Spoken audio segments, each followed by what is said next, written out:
Assalamualaikum warahmatullahi wabarakatuh. Perkenalkan, nama saya Uun Uripah. Pada video kali ini saya akan mempresentasikan mengenai stereotip gender terhadap perempuan di kalangan masyarakat. Stereotip gender merupakan suatu pandangan atau prakonsepsi yang digeneralisasikan tentang suatu atribut atau karakteristik yang seharusnya dilakukan oleh laki-laki maupun perempuan. Menurut Kamus Besar Bahasa Indonesia, stereotip ini merupakan anggapan mengenai sifat suatu golongan berdasarkan prasangka yang subjektif dan tidak tepat. Nah, dan biasanya stereotip ini banyak terjadi pada perempuan, yang mana bahwasanya perempuan itu harus inilah, harus itulah, dan masih banyak yang lainnya. Melansir dari artikel Beauty Journal ID menyatakan bahwasanya ada 5 stereotip perempuan yang masih melekat di kalangan masyarakat.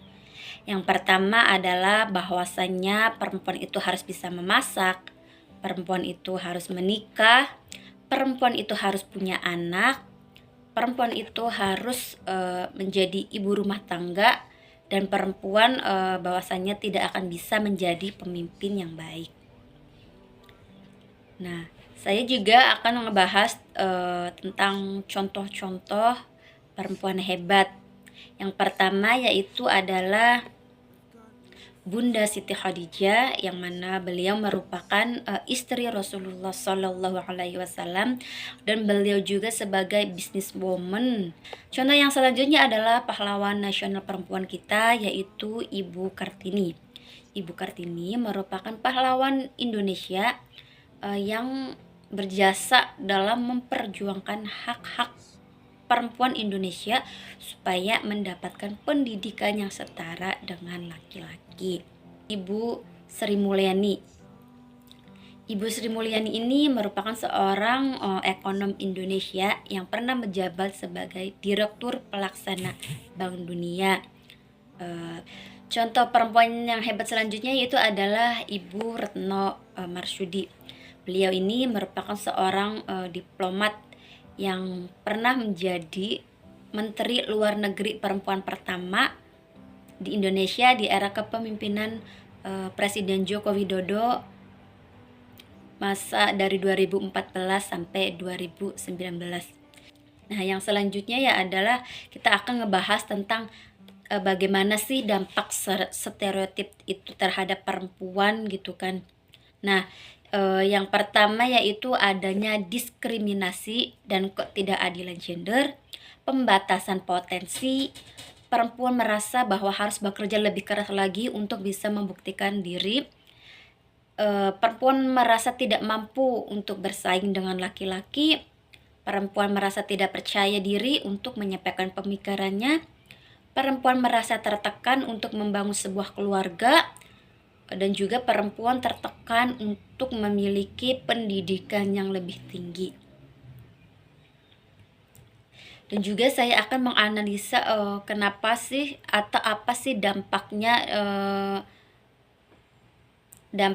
stereotip ini yang diangkat oleh media massa. Nah, analisa saya mengapa media massa ini mengangkat tema-tema yang stereotip di kalangan masyarakat ini guna untuk memperlihatkan fakta-fakta yang ada, mengedukasi masyarakat, juga mungkin memberikan solusi atas permasalahan-permasalahan yang dianggap stereotip, terutama yaitu stereotip gender yang ditujukan kepada perempuan. Terus yang selanjutnya adalah bagaimana pendapat saya atau saran saya terhadap stereotip gender terhadap perempuan ini. Mungkin menurut saya ya masyarakat ya, terutama kaum laki-laki gitu kan, supaya tidak memandang sebelah mata terhadap perempuan gitu, bahwasanya memang perempuan juga berhak menjadi apapun yang dia mau, apalagi di era zaman modern seperti sekarang ini ya, perempuan ingin setara lah gitu dengan laki-laki, bahwasanya dia pengen bisa mencapai karir impian gitu, pengen punya pendidikan yang tinggi gitu, karena memang kodratnya seorang perempuan itu bukan harus masak gitu kan, melainkan ya kodrat kok yang sebenar-benarnya dari seorang perempuan itu ya adalah menstruasi, mengandung, melahirkan, dan juga menyusui. Di luar daripada itu kayak contoh misalkan memasak dan yang lainnya itu bisa dipelajari gitu kan. Yang selanjutnya kita akan ngebahas tentang media sosial, dampak positif dan negatifnya. Media sosial atau yang biasa disebut dengan medsos merupakan platform digital yang digunakan untuk berkomunikasi, berinteraksi, berbagi konten seperti foto, video, membuat profil pribadi, menambah teman, dan berbagi konten real time. Nah, beberapa dari media sosial yaitu seperti Facebook, Instagram, TikTok, Twitter, dan juga LinkedIn. Nah, apa sih dampak positif dari adanya media sosial ini? Yang pertama yaitu mempermudah berkomunikasi dimanapun kita berada. Sebagai akses informasi lebih cepat dalam mengakses informasi, maksudnya mempermudah kita dalam mencari informasi.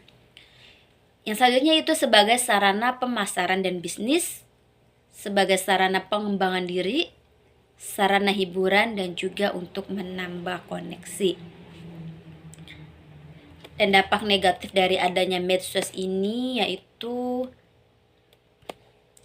bisa membuat kecanduan medsos, banyaknya penyebaran informasi palsu atau hoax, cyberbullying, kehilangan privasi dan keamanan data, dan juga kecemburuan sosial. Nah, bagaimana sih dampak medsos terhadap diri saya pribadi gitu?